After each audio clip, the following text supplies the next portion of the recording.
कळंबोली येथील केली college of law Navi Mumbai यांच्याद्वारे भव्य निरोप समारंभ संपन्न झाला।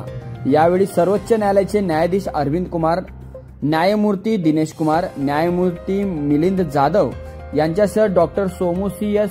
व केली कॉलेजचे संस्थापक अध्यक्ष डॉक्टर प्रभाकर कोरे यांच्या प्रमुख उपस्थितीत हा कार्यक्रम संपन्न झाला। या कार्यक्रमानिमित्त मूट कोर्ट स्पर्धा आणि कॉइन काउन्सिलिंग स्पर्धेचे आयोजन करण्यात आले होते।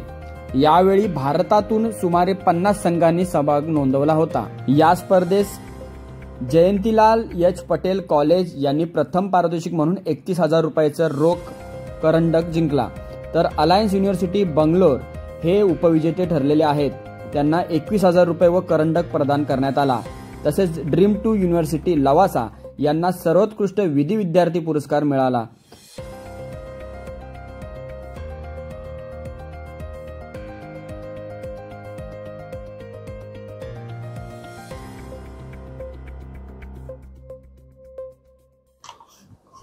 केली सोसायटी साधारण 109 वर्ष झालं स्थापना होऊन, आणि मुंबईला आर्थिक कॅपिटल म्हणतो देशाचं, तिथं आमचे कॉलेज करायचं फार इच्छा होतं। गेल्या 12 वर्ष झालं मी इथं शिक्षण देतो मुलांना।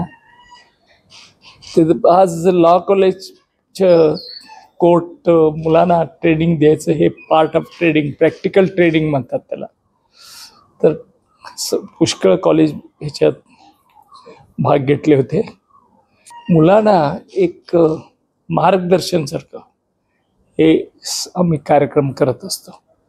केली सोसायटी 6 लॉ कॉलेज चालवतो आम्ही कर्नाटक आणि महाराष्ट्रात मिळून।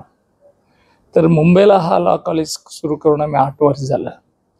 8 वर्षात पुष्कळ जजेस म्हणून मुलांना व्यवस्थित त्यांना मार्गदर्शन करायचं हेच कार्यक्रम असते। आम्ही हॉस्पिटल सुरू केलेले आहेत 300 बेडचे। महाराष्ट्रात पूर्वीपासून अक्कलकोट, बार्शी, सोलापूरमध्ये आमचे शाळा आणि कॉलेज खूप जुनं आहे। तर आम्हाला भाषापेक्षा शिक्षणाला महत्त्व दिलेलं आहे। 1,48,000 विद्यार्थी आमच्याकडे अभ्यास करत आहेत। 18,000 शिक्षक आहेत आमच्याकडे, आणि सगळे फॅकल्टी, असं फॅकल्टी कुठलेही नाही असं नाही। शेतकऱ्यांसाठी आम्ही कृषी विज्ञान केंद्र स्थापना करून ट्रेनिंग देतो त्यांना। स्कूल ऑफ ॲग्रिकल्चर म्हणून शाळा त्यांना पण केलेला आहे। म्हणजे शिक्षण हा त्या काळात फारच कमी लोकांना मिळत होता।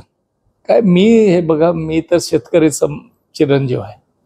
मी आमचे वडील म्हणा स्वातंत्र्य हे सेनानी होऊन ते जेलमध्ये होते स्वातंत्र्य मुवमेंटमध्ये।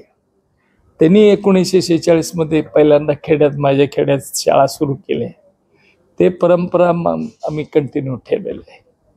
तर शिक्षण हा महत्त्वाचा विषय आहे।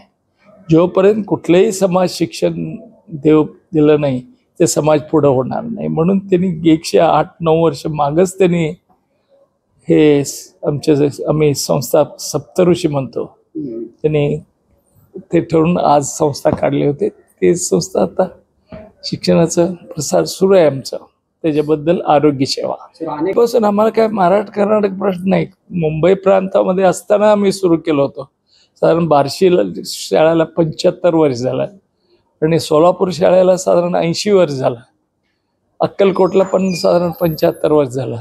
आम्हाला काय महाराष्ट्र कर्नाटक असं राज्य कुठलं त्याला संबंध नाही, कुठलं भाषा संबंध नाही। शिक्षण प्रसार करायचं हेच या संस्थेचा मूल उद्देश आहे।